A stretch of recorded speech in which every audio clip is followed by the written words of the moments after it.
Buying a condo in Burlington. Hi, this is Bob Morrow here again with another video tip for you, the first-time home buyer. How do I know what to offer on a property once I've found one? Let's say we're out shopping and we find 3 condos that you like. They're more or less the same, a couple of features here different here and there. They're priced at $189, all 3 of them. Do we know what price we want to go in at? First thing you're going to do is ask me to give you comparables of things that have sold, not things that are listed, but things that have sold that are very similar in the area.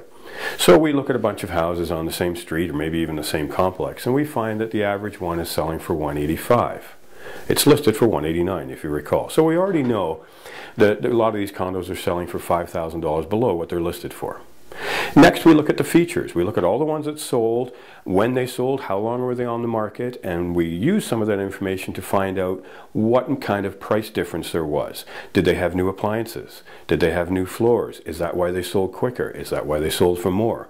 And we take all that into a play and then apply it to the 3 that we're looking at and decide that a price of maybe $184 is probably right based on all the information and our discussions.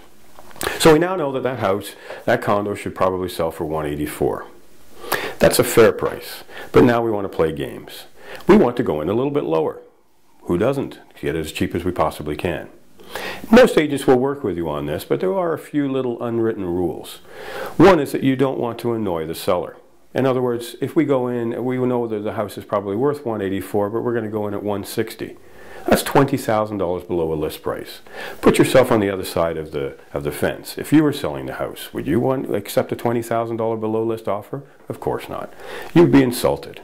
And there's no point behind that. Because a lot of the negotiating in buying a condo is not just about price.